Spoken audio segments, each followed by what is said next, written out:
नमस्कार मित्रों, मैं अनिल कुमार, सहायक आचार्य राजनीति विज्ञान, राजकीय महाविद्यालय मुंडावर, अलवर। आज की इस ऑनलाइन कक्षा में आप सभी का स्वागत है, अभिनंदन है। दोस्तों, आज हम बीए फर्स्ट ईयर के सिलेबस के अंतर्गत आने वाले भारतीय राजनीतिक विचारकों में राजा राम मोहन राय जी के विचारों का अध्ययन करेंगे। पूर्व के जो वीडियोज़ थे उनमें हम राजा राम मोहन राय जी के विचार थे, उनमें उनका सामान्य परिचय पढ़ चुके हैं, उनके राजनीतिक विचार पढ़ चुके हैं, समाज सुधार संबंधी विचार पढ़ चुके हैं और साथ ही जो शिक्षा संबंधी विचार थे उनका भी हम अध्ययन कर चुके हैं। अब इस वीडियो के माध्यम से हम उनके आर्थिक विचार और उनका योगदान और मूल्यांकन करेंगे उनके विचारों का। तो चलिए सबसे पहले देखते हैं राजा राम मोहन राय के आर्थिक विचार क्या थे। दोस्तों, भारत की साधारण जनता किसानों और मजदूरों की जमींदारों, जागीरदारों और शासन के शोषण से रक्षा होनी चाहिए, ये बात राजा राम मोहन राय जी अपने विचारों में कहते हैं। देश के नागरिक प्रशासन और सैनिक खर्च में कमी होनी चाहिए, जिससे सरकार को अधिक कर लगाने की जरूरत न पड़े। ऐसी भी उनकी मंशा थी, ये सुझाव था उनका। तो चलिए अब इनका विस्तृत विवेचन करते हैं, व्यापक तौर पर इनकी चर्चा करते हैं। राम मोहन राय ने विधिवत रूप में किन्हीं आर्थिक सिद्धांतों का प्रतिपादन नहीं किया। वो एक अर्थशास्त्री नहीं थे और आर्थिक तौर पर विधिवत तौर पर उन्होंने अपने विचारों का कहीं उल्लेख नहीं किया। उनके विचार अर्थव्यवस्था के संबंध में, आर्थिक क्षेत्र में बिखरे बिखरे से मिलते हैं, लेकिन देश की आर्थिक समस्याओं के प्रति वे निश्चित रूप से जागरूक थे और इन समस्याओं के निराकरण के लिए जो उन्होंने सुझाव दिए वही उनके आर्थिक विचार बन जाते हैं। आर्थिक क्षेत्र में उनके विचार प्रमुखता जो उद्देश्य थे जिनसे वो प्रेरित थे वो थे कि भारत की साधारण जनता किसानों और मजदूरों की जमींदारों, जागीरदारों और शासन के शोषण से रक्षा होनी चाहिए। दूसरी बात है, देश के नागरिक प्रशासन और सैनिक व्यय में कमी होनी चाहिए, जिससे सरकार को अधिक कर लगाने की ज़रूरत न पड़े। तीसरी बात, देश से धन की निकासी को रोका जाना चाहिए और आर्थिक विकास के लिए शासन द्वारा सभी संभव कदम उठाए जाने चाहिए। अगली बात है दोस्तों, किसानों और मजदूरों की हित चिंता करते हुए राजा राम मोहन राय ने ही सबसे पहले भारतीय जमींदारी प्रथा के विरोध में आवाज़ उठाई। उन्होंने कहा कि जमींदार तथा जागीरदार किसानों और मजदूरों के शोषक हैं तथा देश के आर्थिक सामाजिक पतन का एक प्रमुख कारण है। राजा राम मोहन राय ने प्रवर समिति के सामने यह भी कहा कि आवश्यकता है कि ज़मीन का जो स्थायी बंदोबस्त जमींदारों के साथ किया गया है वही स्थायी बंदोबस्त किसानों और मजदूरों के साथ देश भर में कर दिया जाए। ऐसा करने से उनके आर्थिक हितों की रक्षा होगी, वे सभी सरकार के वफादार बनेंगे और देश की रक्षा के लिए सदा तत्पर रहेंगे। राय ने जहां एक और किसानों को जमींदारों की लूट से बचाना चाहा, वहां यह विचार भी प्रस्तुत किया कि सरकार जमींदारों से अपनी मांगें कम कर दे। उन्होंने प्रवर समिति को कहा कि निसंदेह सरकार के इस कदम से राजस्व में क्षति होगी, पर इस क्षति की पूर्ति दो उपायों से हो सकती है। पहली बात है कि विलासिता की जो सामग्री है उस पर टैक्स बढ़ाया जाए, और दूसरी बात है जो उच्च वेतनमानों के यूरोपियन कलेक्टर के स्थान पर जो निचले वेतनमान के भारतीय कलेक्टरों की नियुक्ति की जाए। यूरोपियन लोगों को उच्च पदों पर जो नियुक्त करते हैं, बड़ी भारी सैलरी देते हैं उनको, उनके स्थान पर जो योग्य भारतीय लोग हैं उनकी नियुक्ति की जाए और वो कम पैसों में ये नौकरी कर लेंगे, सहमत भी हो जाएंगे। सैनिक व्यय में कमी हेतु उन्होंने यह विचार रखा कि स्थायी फौज की संख्या में पर्याप्त कमी कर दी जानी चाहिए। इसके स्थान पर किसानों को सैनिक प्रशिक्षण देकर उन्हें केवल भारत की रक्षा हेतु रिजर्व्ड फोर्स के रूप में रखा जा सकता है। किसानों को ही सैनिक बनाने की उन्होंने बात की थी। ये थोड़ा सा उनका अव्यवहारिक सुझाव था। आर्थिक विकास हेतु राय ने स्वतंत्र व्यापार के विचार का समर्थन किया। उन्होंने यह भी विचार रखा कि देश से बाहर जाने वाले माल पर से शासन द्वारा कर हटा लिया जाना चाहिए, जिससे विदेशी बाजार में भारतीय माल की अच्छी खपत हो। राम मोहन राय भारत से इंग्लैंड को जो धन जाता था, धन की निकासी होती थी, उस पर भी चिंतित थे और इसे रोकना चाहते थे। इसके लिए उन्होंने सुझाव दिया कि भारत में पूंजी संग्रहित करने वाले धनी और सच्चरित यूरोपियनों को भारत में ही अपना घर बना लेने के लिए प्रोत्साहित किया जाना चाहिए। भारत में यूरोपियनों के आवास संबंधी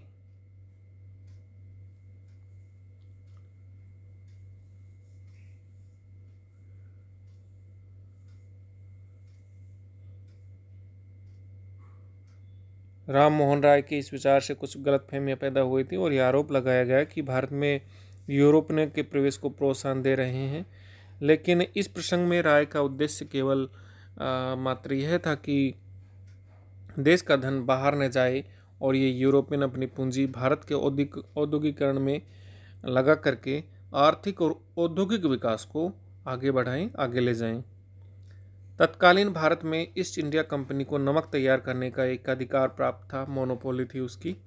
राय का यह विचार था कि इस एकाधिकार को खत्म कर दिया जाना चाहिए, समाप्त कर दिया जाना चाहिए, जिससे कम मूल्य पर और ज़्यादा अच्छा नमक प्राप्त हो सके। प्रतिस्पर्धा की भावना होगी, ढेर सारी कंपनियां होंगी तो, और उसमें गुणवत्ता में भी वृद्धि होगी, कीमतों में कमी होगी। अब बात आती है दोस्तों, राजा राम मोहन राय का योगदान क्या था और उनका मूल्यांकन कैसे करें। तो सबसे पहली बात है कि वो एक बुद्धिवादी दृष्टिकोण रखते थे, पुनर्जागरण के प्रथम अधिवक्ता थे, शक्तिशाली धर्म और समाज सुधारक थे। राष्ट्रीय आंदोलन में उनका महत्वपूर्ण योगदान रहा। मानवतावाद और अंतर्राष्ट्रीयवाद के वे समर्थक थे। तो चलिए इन बिंदुओं पर चर्चा करने से पहले इसकी पृष्ठभूमि में कुछ चर्चा करते हैं। राम मोहन राय अद्भुत व्यक्ति थे। उनकी दूरदर्शिता तथा कल्पना शक्ति महान थी। वे ऐसे मानव थे जिसने अपने आप को समाज के लिए समर्पित कर दिया था। उनके मन में मनुष्य तथा ईश्वर दोनों के लिए अगाध प्रेम था। वे निर्भीक, सच्चे तथा ईमानदार थे। शासन तथा दूसरे लोगों के सम्मुख अपने विश्वासों को व्यक्त करने का उनमें बहुत ज़्यादा साहस था और वे विविध धर्मों के प्रकांड पंडित थे। उन्होंने अपने इस ज्ञान के आधार पर राष्ट्र के धार्मिक और सामाजिक जीवन को विकास के मार्ग पर आगे बढ़ाने का निश्चय किया। राम मोहन राय के योगदान का हम अगर उल्लेख करें तो सबसे पहला बिंदु जो उभर के आता है वो है कि उनका बुद्धिवादी दृष्टिकोण।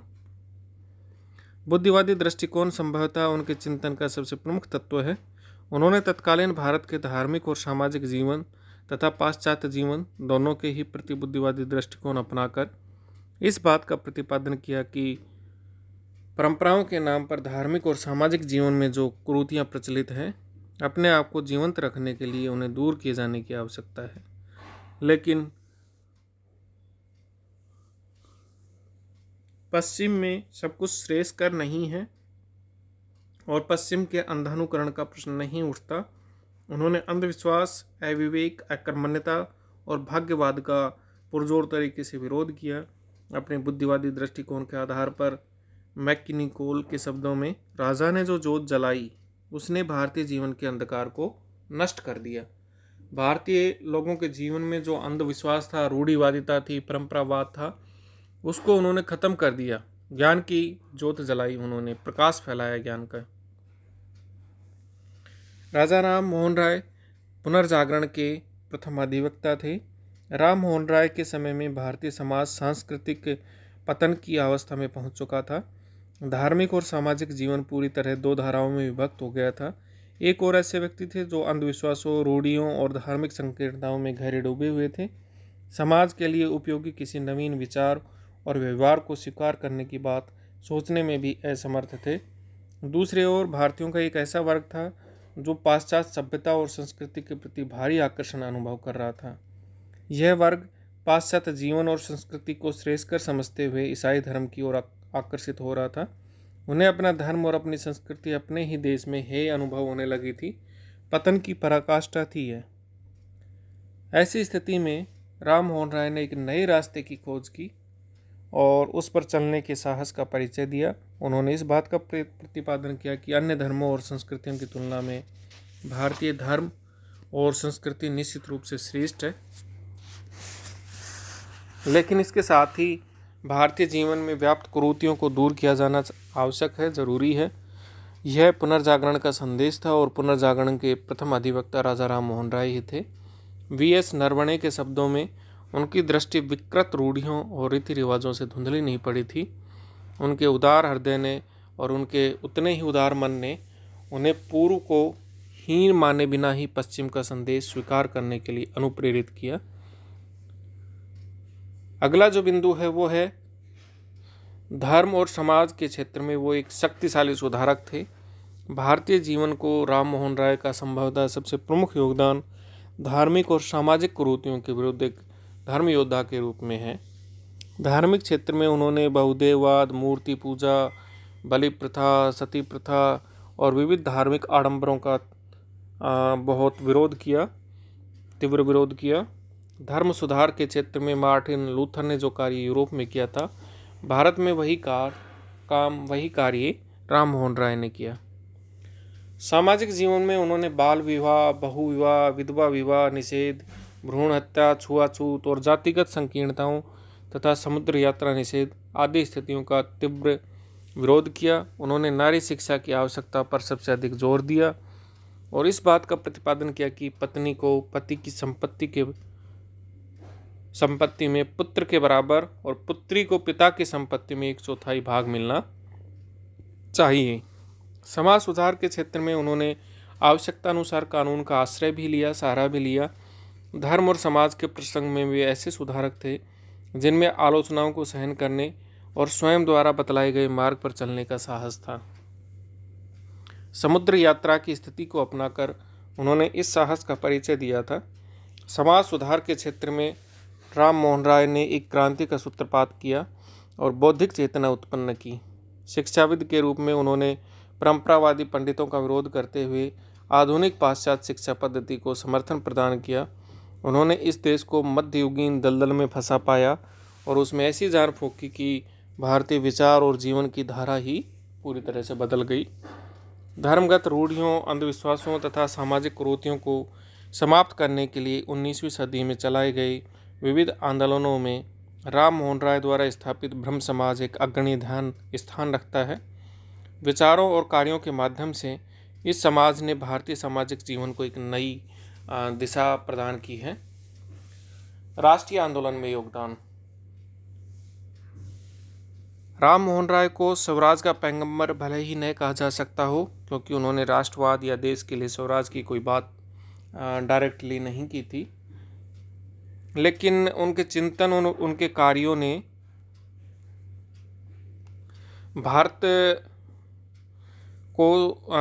भारत राष्ट्र को स्वराज के मार्ग पर आगे बढ़ाने में इनडायरेक्टली बहुत बड़ा योगदान दिया। अपने चिंतन और कार्यों से उन्होंने बौद्धिक जागृति को जन्म दिया। व्यक्ति के मन मस्तिष्क में उदारता उत्पन्न की, देश प्रेम और अपने ही अतीत के प्रति गौरव की भावना को जन्म दिया और मस्तिष्क की उदारता में निश्चित रूप से राष्ट्रीय स्वतंत्रता की ओर ले जाने वाला था उनका ये कदम। इसके अतिरिक्त बहुदेववाद, धार्मिक कर्मकांड, छुआछूत, संकीर्ण जातिगत भेदभाव का विरोध कर उन्होंने राष्ट्रीय एकता की उस मूलभूत भावना को जन्म देने का प्रयास किया जो आगे चलकर राष्ट्रीय स्वतंत्रता का आधार बन सकती थी। A.R. देसाई और डॉक्टर जकारिया, जिन्होंने भारत में राष्ट्रवाद के उदय का गहराई के साथ अध्ययन किया, दोनों ही राष्ट्रीय जागृति के उदय में धार्मिक और सामाजिक सुधार आंदोलनों की महत्वपूर्ण भूमिका को स्वीकार करते हैं और इस प्रकार के आंदोलनों में प्रथम आंदोलन ब्रह्म समाज ही था। राम मोहन राय ने व्यक्ति के व्यक्तित्व की महत्ता और स्वतंत्रता, विचार और अभिव्यक्ति की स्वतंत्रता और प्रेस की स्वतंत्रता का प्रतिपादन किया था और ये स्थितियां राष्ट्रवाद के उदय की ओर ही ले जाती थीं। उन्होंने स्वतंत्र होने की जिस जिज्ञासा को अभिव्यक्त किया, वही तो देश के भावी स्वतंत्रता आंदोलन की आधारशिला बनी थी, नींव बनी थी। मानवतावाद और अंतर्राष्ट्रीयवाद के बड़े समर्थक। राम मोहन राय महान मानवतावादी थे। वे विश्व नागरिकता के प्रतिपादक तथा विश्व बंधुत्व की धारणा के समर्थक थे। राजा राम मोहन राय के विचारों में मानवता के कल्याण की महत्वाकांक्षा निहित है और इसी आधार पर उन्होंने धर्म को अमानुषिक प्रवृत्तियों से मुक्त करने का साहसिक कार्य किया, वीरतापूर्ण कार्य किया। वह मूलतः सभी धर्मों के श्रेष्ठतम अंशों में सामंजस्य स्थापित करने के इच्छुक थे और उनका लक्ष्य एक ऐसे समाज की स्थापना करना था जो दया, सहानुभूति, सहयोग, सहनशीलता तथा बंधुत्व की मजबूत कड़ियों से निर्मित हो। वे समस्त मानव जाति को एक परिवार तथा विभिन्न राष्ट्रों और जातियों को उसकी शाखाएं मानते थे। राम मोहन राय ने एक ऐसे विश्व संगठन की कल्पना की थी जिसमें दो राष्ट्रों के बीच के मतभेदों को पंच फैसले द्वारा निपटाने के लिए भेजा जा सके। वास्तव में राम मोहन राय का अंतर्राष्ट्रीयवाद बहुत ऊंचे दर्जे का था, ऊंचे स्तर का था और एक अच्छी सोच वाला था। तो आज के इस वीडियो के माध्यम से हमने उनके विचारों का, उनके योगदान का मूल्यांकन किया। धन्यवाद। आगामी वीडियो में हम स्वामी दयानंद सरस्वती के बारे में पढ़ेंगे।